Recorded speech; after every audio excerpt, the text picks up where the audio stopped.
ঢাকা থেকে টাঙ্গাইলে এসেছি, আপনাদেরকে কিছু দ্বীনের কথা বলবো, আপনারা মনোযোগ সহকারে শুনবেন, আপনারা উপকৃত হবেন, আপনাদের জান্নাতে যাওয়ার পথ সুগম হবে এই জন্য।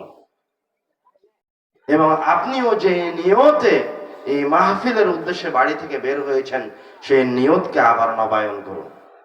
যারা যেখানে দাঁড়িয়ে আছেন, এখনো জায়গা আছে সামনের দিকে, চাইলে সামনের দিকে এগিয়ে আসতে পারেন। আপনারাও চলে আসেন ভিতরে।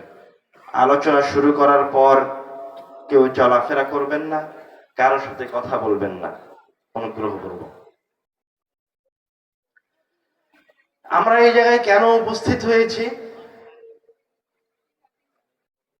ইহকালীন জীবনকে সুন্দর করার জন্য এবং পরকালে যেন জান্নাতে যাওয়া যায়, সেই রাস্তাকে উন্মুক্ত করার জন্য আমরা উপস্থিত হয়েছি। এই জন্য যেন আমাদের ঈমানকে নবায়ন করা যায়।